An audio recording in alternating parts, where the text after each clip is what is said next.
Hello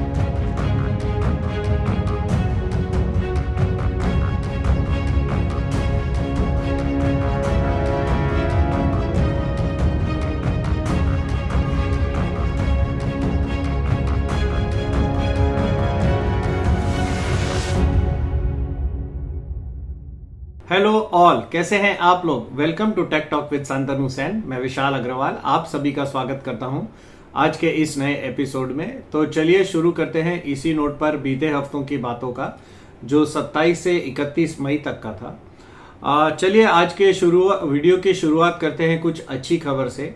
शुक्रवार को बाजार बंद होने के बाद भारत की Q4 के जीडीपी फिगर्स की अनाउंसमेंट हुई, जिसमें 8.2% की ग्रोथ दर्शाई गई है, जो सभी इकोनॉमिस्ट की एक्सपेक्टेशंस के काफ़ी अलग है, काफ़ी ऊपर है।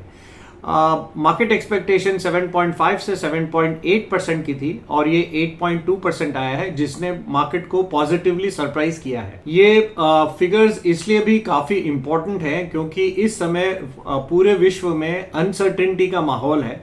इससे पहले भी अच्छे फिगर्स हमारे इकोनॉमी पर आए थे, लेकिन हमारे यहाँ के कुछ बुद्धिजीवियों ने इस पर भी प्रश्न चिन्ह लगाने की कोशिश की थी। लेकिन अभी इस समय इस बात पर कोई संदेह नहीं है कि भारत ही एक लौता बड़ा देश है जो इस समय पूरे विश्व में इतनी गति से तेजी से दौड़ रहा है। दौड़ तो रहा है, लेकिन अब उसको मेंटेन भी करने की जरूरत है। ऑलरेडी 2 क्वार्टर से हम अच्छी ग्रोथ दिखा रहे हैं।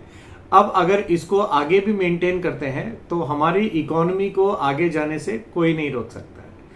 अब शुक्रवार की सेशन तो खत्म हो चुका है और हम इसी दिन शुक्रवार को ही ये वीडियो बना रहे हैं। आने वाले 4 दिन काफी अहम होने वाले हैं, जिसमें न्यूज काफी तेजी गति से आने वाली है और स्थिति दर हर मिनट बदल भी सकती है। 4 दिनों के अंदर में काफी सारे इवेंट्स लाइंड अप हैं। जैसे शनिवार को 7वें चरण के जो आखिरी मतदान होने हैं इस इलेक्शन के, वो होंगे और उसके इमीडिएटली बाद एग्जिट पोल्स के रिजल्ट्स भी आ जाएंगे। एग्जिट पोल्स शनिवार रात से और रविवार पूरे दिन एग्जिट पोल्स चलते रहेंगे। इसका रिएक्शन आपको सोमवार को बाजार में देखने को मिल सकता है और सोमवार के बाद यानी मंगलवार को जब एक्चुअल रिजल्ट्स आएंगे तो ये 4 दिनों के अंदर में काफी स्थितियां बदलने वाली है, ऊपर नीचे होने वाली है। सबके दिल की धड़कनें तेज होने वाली है। अब आपकी ट्रेडिंग की बात पे आ जाते हैं। शनिवार और रविवार को जब आपको एग्जिट पोल्स के रिजल्ट्स पता चलेंगे तब आप कोई नई पोजीशन नहीं ले पाएंगे और उसके बाद सोमवार को आपके पास सिर्फ एग्जिट पोल्स के रिजल्ट्स का ही सहारा होगा, जिसकी सर्टेनिटी के मापदंड के बारे में कोई सर्टेनिटी के साथ नहीं बोल सकता है। इतने सारे न्यूज चैनल और मीडिया हाउसेस हैं और सबके आंकड़े कुछ ना कुछ अलग होने ही वाले हैं।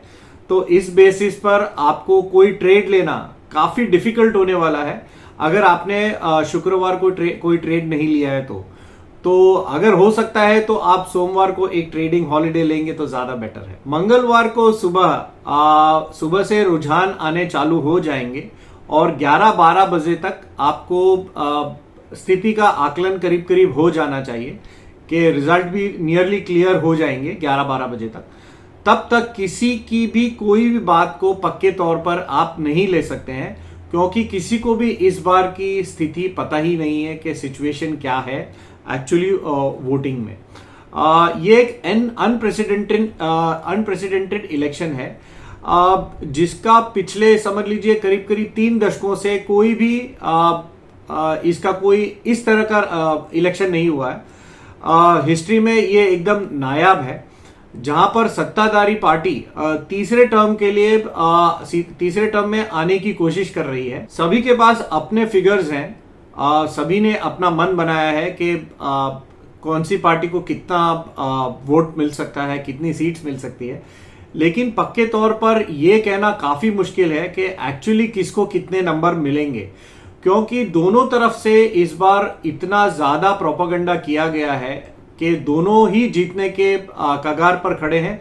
इस तरह के स्टेटमेंट्स हैं, तो इसमें अंदाजा लगाना काफी मुश्किल है। सभी का मूड सेंटीमेंट जो है वो मीडिया हाउसेस ही गवर्न करते हैं, क्योंकि वो जिस तरीके के न्यूज लाते हैं मार्केट में, वही न्यूज अब मार्केट में एक दूसरे के कानाफूसी में इधर उधर वही बातें सुनने को मिलती है। पहले ये बातें चल रही थी कि 400 प्लस सीटें आएंगी और उस हिसाब से मार्केट्स रिएक्ट कर रहे थे। फिर नैरेटिव चेंज हुआ, फिर बोले कि 25 से 30 सीट शायद कम हो सकती है। अब मार्केट को ये लग रहा है कि 350 से 350 सीट आ सकती है, लेकिन अभी ये किसी को नहीं पता कि 350 350 सीट्स आने के बाद मार्केट्स कैसे रिएक्ट करेंगे। मार्केट्स ऊपर जाएंगे या फिर वहां से प्रॉफिट बुकिंग आएगी, ये बोलकर कि भाई this was already in the price और सेल ऑन न्यूज। ये आकलन काफी मुश्किल होने वाला है किसी के लिए भी कि किस तरफ का बाजार हो सकता है। अभी के लिए हमने काफी हमारे सर्कल में हमारे दोस्तों से ऑप्शन ट्रेडिंग के ऊपर में बातचीत की। अभी एक्चुअली रिस्क आपका काफी ज्यादा बढ़ा हुआ है, इसी वजह से बाजार का ऑप्शन का जो विक्स है वो अभी 25 के आसपास चल रहा है। एक बार आपका जो रिजल्ट आना चालू हो जाएगा, वहां से ये रिस्क प्रीमियम घटना शुरू हो जाएगा और काफी जोरों से घटेगा, और हो सकता है कि मंगलवार को धड़ाम से गिर भी जाए। हो सकता है ये आधा हो जाए और 25 वाला 15 पे आ जाए, 14 पे आ जाए, जो भी 12 पे आ जाए। लेकिन इस समय ऑप्शन ट्रेड करना काफी रिस्की है, क्योंकि आप किसी भी और का ट्रेड लेंगे, यानी आपने कोई भी ऑप्शन परचेज किया, कॉल परचेज किया या पुट परचेज किया, उसके प्रीमियम्स काफी हाई हैं, और जैसे ये विक्स घटेगा वैसे ही आपके प्रीमियम्स भी घट जाएंगे। तो नो मैटर आप अगर सही दिशा में भी आपका ट्रेड है, लेकिन क्योंकि प्रीमियम घटने की वजह से आपको आपका प्रॉफिट सर्टेनिटी काफी मुश्किल हो जाएगी, आपको प्रॉफिट में आना काफी मुश्किल होगा राइट ट्रेड होने के बाद में भी। गलत ट्रेड का तो कोई बात ही नहीं है। सोमवार के लिए आपको बाजार में राइट पड़ने के चांसेस आपके लिए काफी सीमित है, क्योंकि इस दिन कोई भी साइंस आपका काम नहीं आने वाला है। आपका जो प्योर ट्रेड जो होगा वो एक तरफा ट्रेड होगा, जिसमें आपकी प्रॉफिटेबिलिटी वो 50% पर कैप्ड रहेगी, क्योंकि आप 50% तक सही पढ़ सकते हैं और बाकी आप गलत ही पढ़ने वाले हैं। इस समय काफी सारे पॉलिटिशियंस शेयर बाजार के ऊपर में काफी सारे स्टेटमेंट्स दे रहे हैं, उसकी दिशा के बारे में आकलन लगा रहे हैं। उन्हें लगता है कि अगर एक पार्टी, कोई भी सत्ताधारी पार्टी अगर आ जाती है तो मार्केट में किस हिसाब का मूवमेंट हो सकता है, लेकिन उसके अंदर एक प्रश्न चिन्ह है यदि का। यदि आ जाती है तो क्या होता है। इलेक्शन से रिलेटेड अभी इस समय काफी सारे जो स्टॉक्स है उसमें इस सप्ताह में काफी सारा मूवमेंट देखने को मिला है। एक पर्टिकुलर ग्रुप है अडानी का, जो इलेक्शन से काफी वो प्रभावित रहता है। सो इलेक्शन के पहले दिन यानी शुक्रवार को अडानी के शेयरों में काफी एक बड़ी तेजी देखने को मिली, जो किसी बात का अंदाजा लगाने से ये शेयरों के भाव मूव हुए हैं। लेकिन इसी के उलट एफआईआईज ने अपनी भूमिका एकदम सही रखी है। उन्होंने काफी बिकवाली की है। निफ्टी फ्यूचर्स में उन्होंने अपनी नेट पोजीशन को काफी कम कर लिया है, जिसमें से उनकी जो लॉन्ग पोजीशन है उसमें काफी जोरों से गिरावट देखने को मिली है एक्सपायरी वाले दिन में।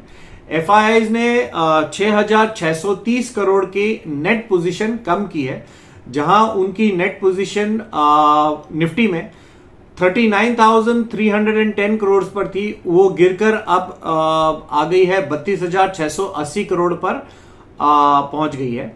अब इसके अलग अलग मायने भी हो सकते हैं, जहां एफआईआईज अभी रिजल्ट्स के पहले अपनी पोजीशन को कम रखना चाहते हो, या आने वाले वीक में वो फिर से एग्जिट पोल्स के बाद या रिजल्ट्स के बाद अपने लिए एक नई पोजीशन फिर से बनाना चाहते हो, इसीलिए उन्होंने अभी कम किया हो। एफआईआईज अपनी पोजीशन को कभी भी चेंज कर सकते हैं, लेकिन इस समय इस शुक्रवार तक उन्होंने अपनी लॉन्ग पोजीशन को काटा है, जिससे मार्केट को कुछ अंदाजा आ सकता है। मोटी बात यह है कि बुल्स और बेयर्स में अभी एकदम भयानक लड़ाई चल रही है, जिसमें हम जैसे छोटे निवेशक ही फंसने वाले हैं। तो अगर इस समय में हम अपनी पोजीशंस को लाइट रखें तो वो हमारे हित में ही है। तो चलिए अब यहाँ पर कुछ एफआईआईज की बातें भी कर लेते हैं। एफआईआईज ने इस सप्ताह भी अपनी सेलिंग स्प्री जारी रखी है और उन्होंने 7,754 करोड़ की नेट सेलिंग की है इस हफ्ते में, जिसमें से करीब 5,841 करोड़ की सेलिंग एक ही दिन यानी बुधवार के सेशन में ही की गई थी। एफआईआईज ने इस महीने में अभी तक करीब 42,214 करोड़ की नेट सेलिंग की है। जनवरी से अभी तक यानी जनवरी से मई एंड तक का अगर फिगर देखा जाए तो 1,26,514 करोड़ का नेट सेलिंग फिगर है। इतना बड़ा सेलिंग फिगर, और इसके अंदर में से भी एक महीना यानी मार्च के महीने में इन्होंने कुछ 3,354 करोड़ की बाइंग की थी, यानी 4 महीनों के अंदर नेट 1,26,000 करोड़ की सेलिंग। आप समझ सकते हैं कि क्या लेवल की सेलिंग की है इन्होंने हर महीने में। एफआईआईज की हमेशा से आदत है कि वो मार्केट्स को कंफ्यूज करने की कोशिश करते हैं। इस सप्ताह भी उन्होंने गत 2 सप्ताह की तरह ही एक दिन बाइंग करके सबको कंफ्यूज करने की कोशिश की है। बाकी उन्होंने अपना पेडल दबा के रखा है सेलिंग स्प्री पर, जो कि उन्होंने अभी तक बंद नहीं किया है। अब यहां पर हम दूसरे एसेट क्लासेस का भी एक राउंड अप ले लेते हैं। गोल्ड के भाव शुक्रवार को करीब 72,000 के आसपास ट्रेड कर रहे थे। इंटरनेशनल मार्केट्स में भी गोल्ड के भाव $2,330 के आसपास चल रहे हैं। कच्चा तेल 81 से $82 प्रति बैरल के आसपास ट्रेड कर रहा था।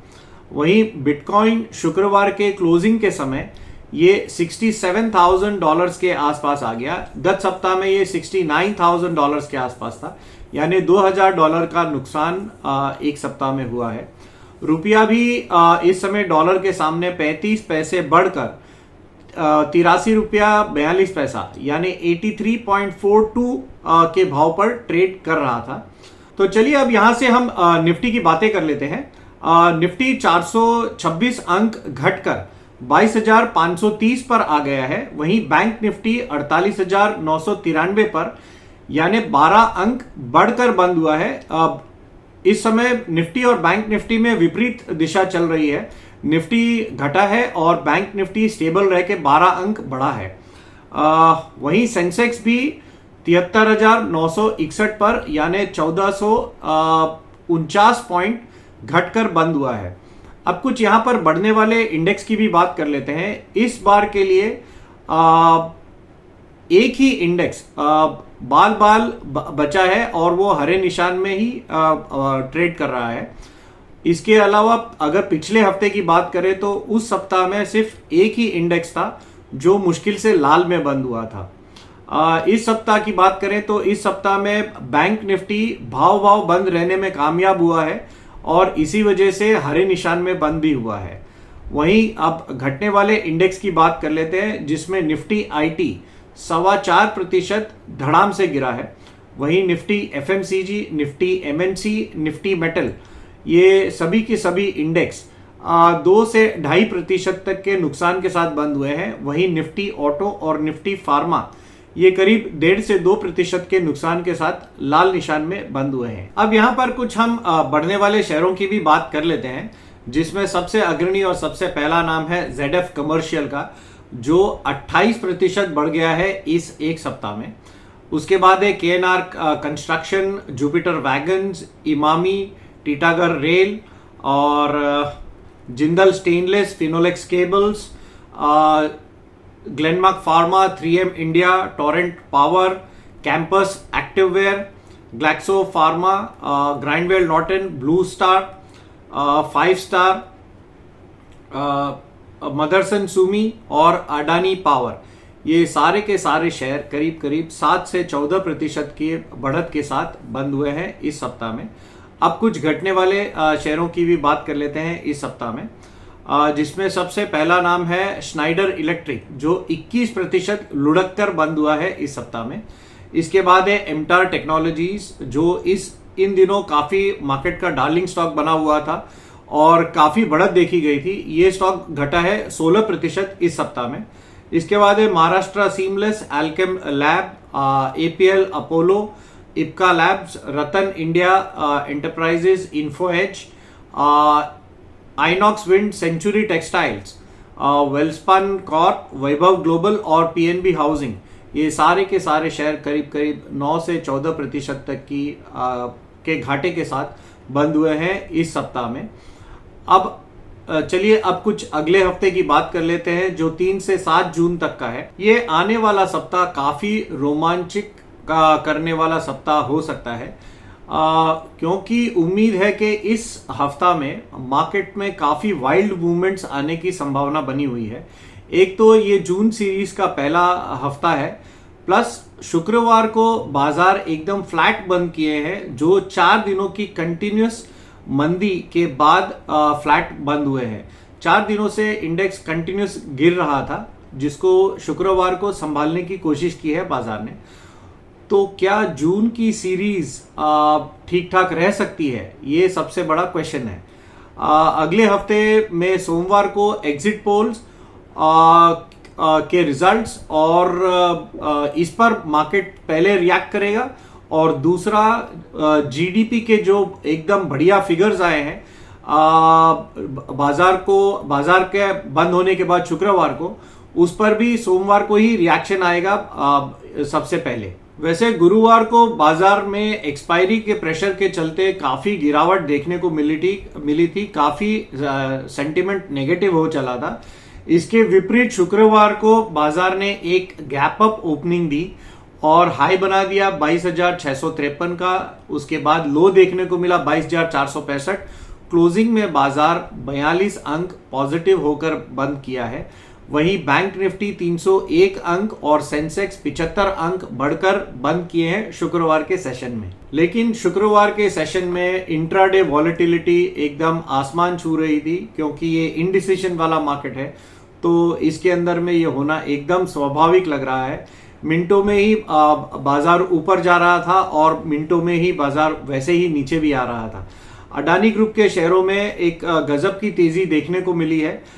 एग्जिट पोल्स के सिर्फ एक दिन पहले 2 से 10% तक का उछाल देखने को मिला है इस ग्रुप के कंपनीज में। अब आगे क्या होगा?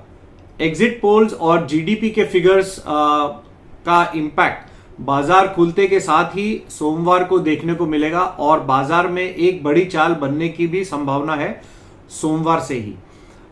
मार्केट ने पिछले 5 महीनों से जो कंसोलिडेशन का जो फेज का रुख अपना के रखा हुआ है, हो सकता है कि इसमें अब एक तरफ की रेंज या दोनों तरफ की रेंज भी टूट सकती है और बाजार को एक दिशा मिल सकती है। मार्केट्स अब एक बड़ी चाल की तैयारी भी कर रहे हैं। ये इलेक्शन का इवेंट 5 सालों में एक बार आता है, तो मार्केट इसको पूरी तरह से बुनाने की भी कोशिश करेगा और खिलाने की भी कोशिश करेगा। दोनों तरफ के लेवल्स तो टूटेंगे ही, और दोनों तरफ की वॉलेटिलिटी में भी जोर पकड़ता हुआ दिखाई देगा। और जब तक रिजल्ट्स नहीं आ जाते तब तक सभी लोग प्रोबेबिलिटीज के ऊपर में ही काम करने वाले हैं।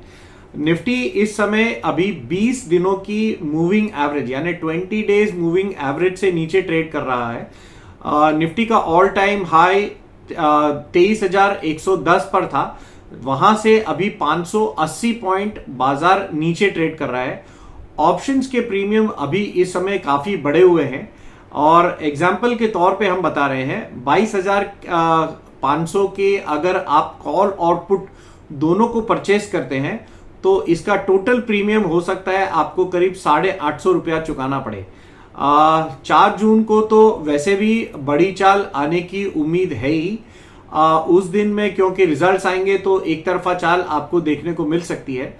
इलेक्शंस के रिजल्ट्स आपको 11 से 12 बजे तक मतलब एक बार के लिए हो सकता है कि आपको रुझान काफी और क्लियर कट देखने को मिल जाए। इलेक्शन के अलावा भी इस आने वाले हफ्ते में काफी सारे इवेंट्स लाइन अप हैं। जैसे बुधवार से एमपीसी की बैठक शुरू होने वाली है यानी 5 जून को, और ये आरबीआई की बैठक है। ब्याज दरों में कोई भी बदलाव करने के हेतु वो अपनी बैठक कर रहे हैं। इसी के 2 दिन बाद यानी 7 तारीख शुक्रवार को आरबीआई की पॉलिसी का डिसीजन आएगा कि वो इस बार भी ब्याज दर को जैसा का तैसा रखना चाहते हैं या उसमें कोई छेड़छाड़ करने की उनकी मंशा है। जिस पर ट्रेडर्स की भी काफी बारीकी से नजर भी रहने वाली है। तो ट्रेडर्स के पास एक्चुअली देखा जाए तो बहुत कम समय रहेगा इलेक्शन के रिजल्ट्स पर ट्रेड करने के लिए, क्योंकि दूसरे ही दिन से उनको एमपीसी की बैठक के हिसाब से उनको अपना ट्रेड बैठाना भी पड़ेगा। जबरदस्त एक्शन रहने की उम्मीद है इस आने वाले हफ्ता में। इस समय अभी आपको कुर्सी की पेटी बांध कर रखनी चाहिए, क्योंकि आने वाला हफ्ता काफी वॉलेटाइल रह सकता है। सोमवार से ही बाजार में एग्जिट पोल्स और जीडीपी के फिगर्स का खुलने के साथ ही उसका इम्पैक्ट भी देखने को मिलेगा। तो दादा, ये हमारी तरफ से एक फंडामेंटल और डेटा एनालिसिस था। अब आप बताइए कि आपको टेक्निकली मार्केट क्या लग रहा है। ओवर टू यू दादा। बात करेंगे 3-6 से 7-6 के बीच में बाजार का हाल हकीकत के लिए क्या पिक्चर उभर के आ रहा है मई का क्लोजिंग होने के बाद। बहुत ही अहमियत रखते हैं ये क्लोजिंग और ये हफ्ता। उसके बाद नेक्स्ट वीक जो फाइनल आउटकम आने वाला है सेंट्रल इलेक्शन का, वो तो सबको ही मालूम चल जाएगा। बट वेरी इंपॉर्टेंट वीक में हम लोग पैर रखने जा रहे हैं। उसके लिए हम लोग बात करेंगे, मेरा बाईं तरफ है निफ्टी डेली। आज खाली डेली के ऊपर बात करेंगे क्योंकि जो वोलेटिलिटी है वो नेक्स्ट वीक के बाद थोड़ा सा ठंडा हो सकता है। तो दैट्स वाई मंथली क्लोजिंग होने के बाद भी हम लोग आज डेली के ऊपर भी ज़्यादा गौर करेंगे। मेरा बाईं तरफ है निफ्टी स्पॉट और दाईं तरफ है बैंक निफ्टी स्पॉट। अगर देखा जाए तो 13 DMA के जो हाल हकीकत है उसके हिसाब से देखा जाए तो स्पॉट निफ्टी लगातार दो क्लोजिंग नीचे दिया है। और लास्ट वीक में जो 5 ट्रेडिंग सेशन हुआ है, 1 2 3 4 5, पांचों ही दिन closing negative negative negative. Obviously sentiment जो है, स्मार्ट मनी जो है, तो बाजार के हिसाब से 13 DMA के नीचे दो क्लोजिंग हुआ है, ये एक नेगेटिव सिनेरियो बना है। बट कंफर्मेशन नहीं हुआ, दैट्स वाई हम लोग को मंडे का क्लोजिंग के लिए वेट करना पड़ेगा। मंडे क्लोजिंग किस तरफ होता है। बट वेरी इंटरेस्टिंगली अगर मंडे नीचे क्लोजिंग होता है तो ऑब्वियसली मंडे ट्यूसडे जिस दिन रिजल्ट आने वाला है उस दिन देखना पड़ेगा लो तोड़ के नीचे जा रहा है या बाजार ऊपर से फिर ऊपर की तरफ जाने का कोशिश कर रहा है। तो मंडे क्लोजिंग जब तक नहीं होगा we are in indecision zone. और मंडे अगर क्लोजिंग पॉजिटिव भी होता है 13 DMA जिसका वैल्यू है अभी 22,628, 22,630 40 पकड़ के चल सकते हैं हम लोग, तो उसके ऊपर भी देगा तो भी इंडिसिशन रहेगा क्योंकि एक ही दिन हुआ है। दैट्स वाई हम लोग ये बोल सकते हैं कि ये जो वोलेटिलिटी नेक्स्ट टाइम में होने वाला है एक रेंज के अंदर ही होने वाला है। हाँ, रेंज थोड़ा बड़ा हो सकता है। तो अगर नीचे की तरफ बाजार का फिजल आउट होता है तो ये सब जोन जो है ये काफी इंपॉर्टेंट सपोर्ट एरिया में आ सकता है, जैसे 22,000, 21,800, 21,700, ये सब जोन तो है ही। बल्कि नीचे में और एक जगह में हम लोग को ध्यान देना पड़ेगा, कहीं अगर बाजार नेगेटिव ज्यादा रिएक्शन देता है तो 20,800 से लेके ये जो टॉप है इसका जो हाई है 20,300, ये एक काफी इंपॉर्टेंट सपोर्ट एरिया बन सकता है। और सिमिलरली अगर ऊपर की तरफ कहीं अगर प्रीवियस जो टॉप है दैट मीन्स 23,110 के ऊपर अगर बाजार चलना शुरू करता है तो हो सकता है कि एक बार स्पाइक आ सकता है 23,500 के आसपास। वो एक जगह केप्ट होके रखा है, मतलब रेजिस्टेंस एरियाज थोड़ा सा कड़क है, ये जोन देखना पड़ेगा। बाकी तो देखिए ये volatility next to impossible to predict, but this is the first time ऐसा सिचुएशन बन रहा है जहां पर कोई भी क्लियर डायरेक्शन नहीं मिल रहा है। नेगेटिव बायस थोड़ा सा ज्यादा है स्पॉट निफ्टी का क्लोजिंग के हिसाब से। अब चलिए बैंक निफ्टी के अंदर, बैंक निफ्टी ठीक उल्टा हुआ है। Bank Nifty somehow manage to close about 13 DMA जिसका अभी वैल्यू है 48,472, और लगातार 3 क्लोजिंग देने के बाद बैंक निफ्टी ट्रिगर नहीं हुआ, दैट मीन्स ये हाईएस्ट पॉइंट को क्रॉस नहीं किया। तो यहां भी हम लोग पॉजिटिव क्यों नहीं ले सकते, बट निफ्टी के तुलना में बैंक निफ्टी थोड़ा पॉजिटिव जगह में है। कहीं अगर बाजार में कुछ सरप्राइज आता है और अगर कोई पॉजिटिव मार्केट रिएक्ट करता है तो मेरे हिसाब से बैंक निफ्टी में मोमेंटम ज्यादा हो सकता है। और नीचे की तरफ ये गौर करना पड़ेगा कि बैंक निफ्टी पहला जो पड़ाव है जिसके लिए हम लोग को वेट करना पड़ेगा, दैट द फिगर इज 48,472, माने 48,470, राउंड नंबर 48,470 अगर टूट के बैंक निफ्टी नीचे चलता है तो ये सब एरिया बैंक निफ्टी काफी वोलेटाइल होता होता है, तो ये सब जगह में काफी अच्छा सपोर्ट तो है। अब वो सपोर्ट होल्ड करेगा कि नहीं होल्ड करेगा, वो तो मंडे क्लोजिंग के बाद और ट्यूसडे दिखने को मिलेगा, क्योंकि क्लियर डायरेक्शन है ही नहीं। 47,340 ये सब जोन जो है ये हम लोग को मार्क करके रखना चाहिए। 46,500, 600 ये सब जोन। तो काफी इंडिसीशन में हम लोग है। तो इसके लिए ज्यादा वोलेटिलिटी, ज्यादा सोच विचार करना भी नहीं चाहिए। मेरे हिसाब से साइडवेज में रहना चाहिए। और थोड़ा सा अगर पॉजिटिव क्यू है तो वो बैंक निफ्टी के अंदर ही है। अब चलिए हम लोग का नेक्स्ट सेगमेंट में।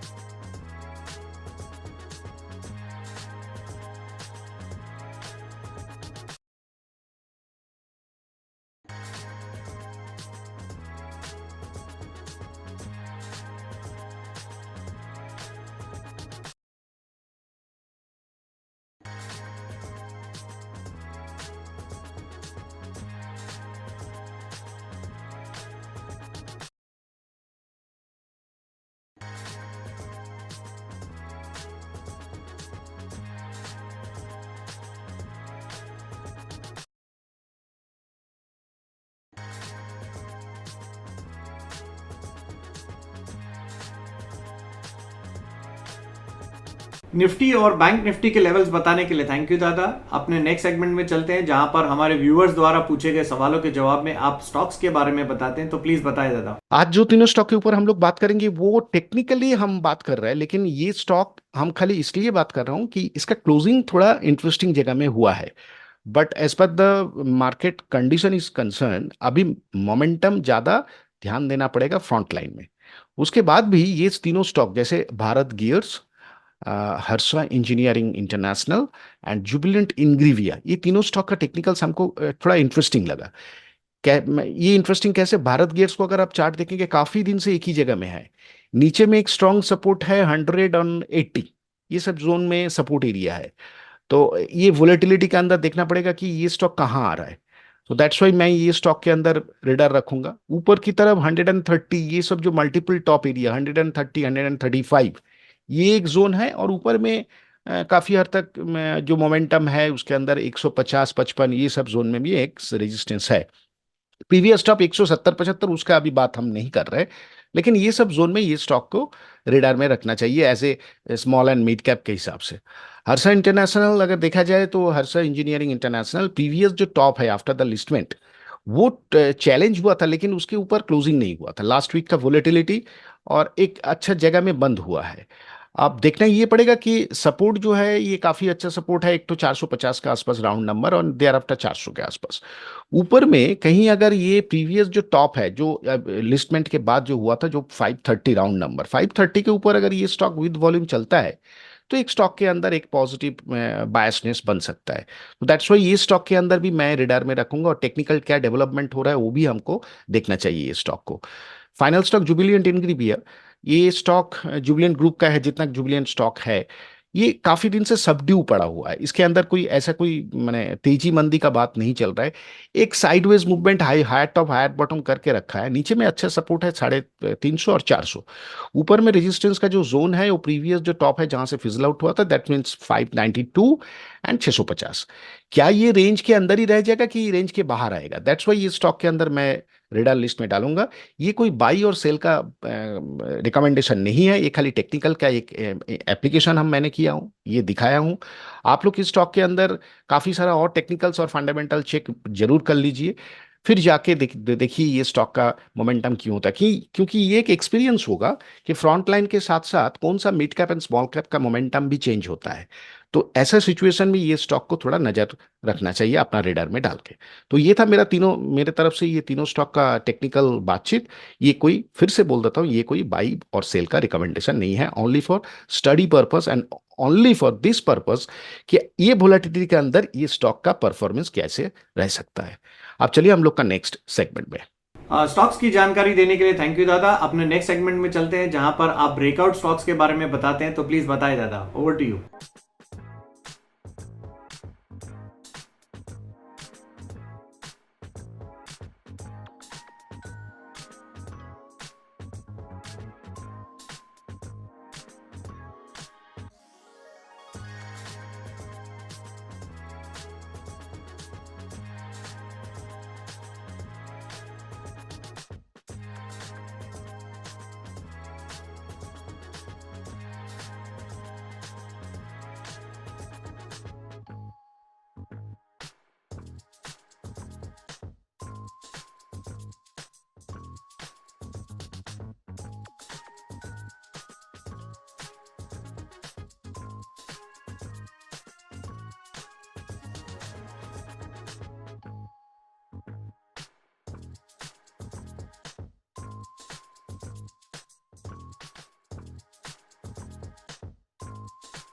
ब्रेकआउट स्टॉक्स बताने के लिए थैंक यू दादा। अपने लास्ट सेगमेंट में चलते हैं जहां पर हमारा ये डिस्क्लेमर रहता है, this is a completely educative channel. हम यहाँ पर सिर्फ और सिर्फ एजुकेशन पर्पस के हिसाब से ही बातचीत करते हैं, व्यू शेयर करते हैं। हमारी गुजारिश है कि हमारे जितने भी ट्रेडर्स हैं, व्यूअर्स हैं, इन्वेस्टर्स हैं, जो भी हमारा चैनल देखते हैं, वो अपना कोई भी ट्रेड लेने से पहले अपनी सोच समझ के साथ या किसी सेबी रजिस्टर्ड एनालिस्ट की सोच समझ के साथ ही ट्रेड करें। We will not be responsible for anything. आपको सिर्फ एक ध्यान दिला दें कि अगला हफ्ता काफी इंपॉर्टेंट हफ्ता है, जिसके अंदर में काफी सारे इवेंट्स लाइंड अप है और मार्केट्स काफी वॉलेटाइल हो सकता है। तो एकदम संभाल के ट्रेड करिएगा। Thank you, bye.